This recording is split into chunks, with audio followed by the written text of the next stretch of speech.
There were forms in there for feedback. Those forms will go into the effective file for this process. This is the beginning, not the end. There will be additional meetings. The real purpose of this meeting is to find out what you're thinking about this. Now, the way we've set this up is we're going to start off with 3 relatively brief presentations.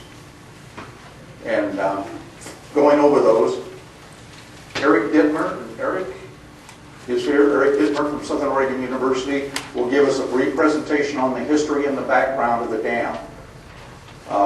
We have different levels of understanding of this issue. Let's try to get on the same playing field if we can. The next one, John Weil from Jackson County. John is here. He'll talk about why is the dam being proposed for removal.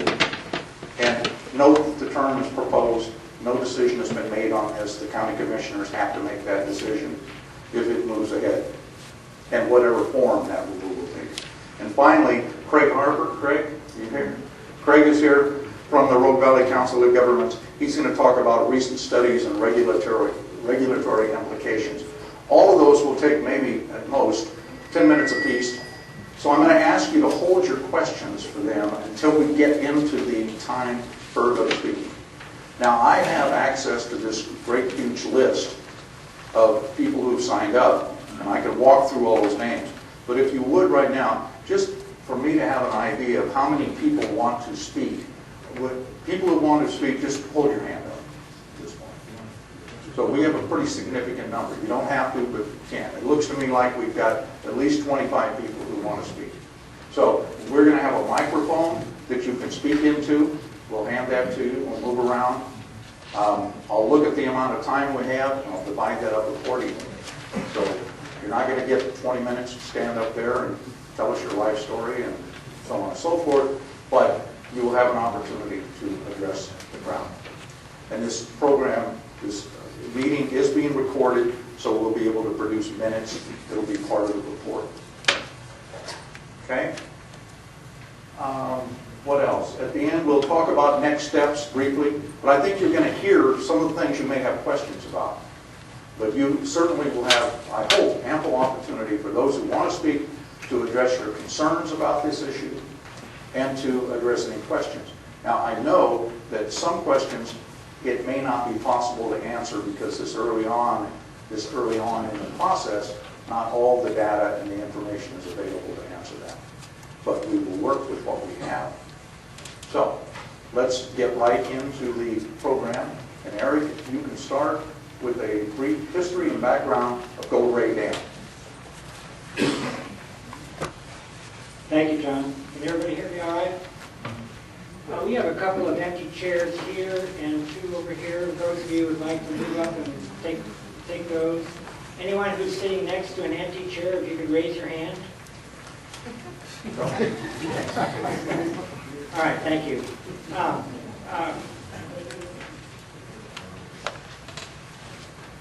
That's right. Go ahead. Next slide. All right. They've asked me to give some background and history of the Gold Ray Dam. I teach environmental studies at SOU. This is a kind of issue that I think our students need to get involved in because their knee-jerk reaction may be, let's get rid of the dam, it blocks fish. But then when they see the kinds of riparian areas behind it, and the species diversity behind it, and the history behind it, that gives them a pause to think about it maybe in a little bit more detail. So, originally built in 1903 as a powerhouse generating electricity. This was before V-belts, so they used rope, okay, for the generator and to transfer power. Concrete dam was completed in 1941. Now, that log crib dam is still there, and I'll show you the visual of that at the end. Concrete dam was built in 1941, erected just downstream of the log crib dam, and I think they left the log crib dam there to help them build the concrete dam because it helped back up some of the water, and it currently backs up some of the sediment. During 1964 flood, a discharge of 131,000 CFS was recorded at the site. The normal flow of the Rogue in the summer is about 2,000 cubic feet per second. And during the flood of 97, we were looking at about 26,000 cubic feet per second coming in up above Lost Creek Dam, to give you some perspective. So the 64 flood was designated a 100-year event. So the spillway has a design capacity of 80,000 CFS. Power generation ceased in 1971, and November of 1972, the dam was donated to Jackson County. So, 1890, these are photos credited first to Peter Ritt, who took them, and to Steve Mason and others who found them in the files. But we still have a free-flowing river. This is a nick point, or an area where there's rock that controls the flow, slow to erode if ever, and this is mature hardwood trees behind it. 1890, so this was before the dam started, the log dam started to come in.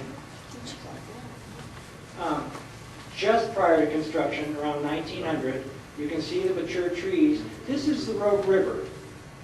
But this is also an established either tributary or slough that you'll see in subsequent aerial photographs, okay?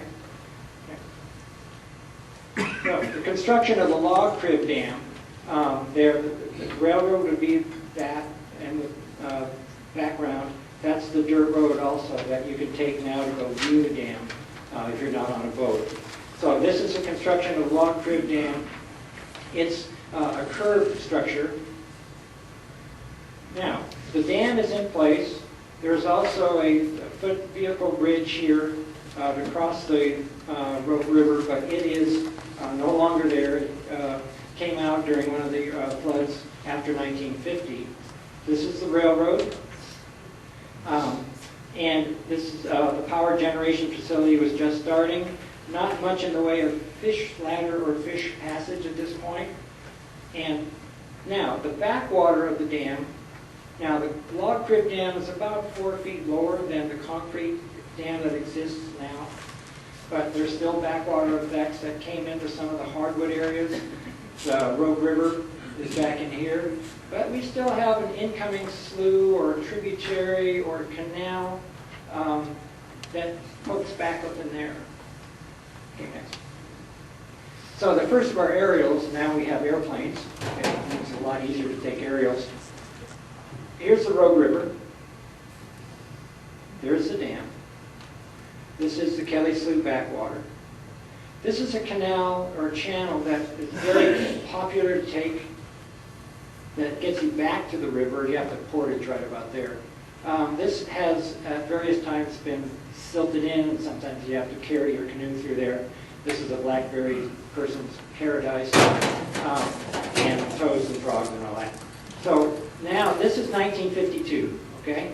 Rogue River has one of its meanders. This is another side slough, Tolo Slough. Next one. 1990, Rogue River still established at this location. More activity here with regard to aggregate removal. This channel has now been overgrown, but not impassable yet. It's hard to see because the trees are growing over it by canopy, but it's still accessible. If you could go back one slide real quick. Notice the encroach here of the Rogue River, which would tend to go straight instead of turning across the riffle here. Okay, then go forward one more. That's been taken over by vegetation. So you can see some of the dynamics of the river doing natural stuff as it works its way back and forth. Next one. All right, so increased in gravel operations. The Rogue River main channel is still here. The Kelly Slough piece is still there. 2000, though, some of you who have experience here after the 1997 flood may have found it pretty hard to canoe through here.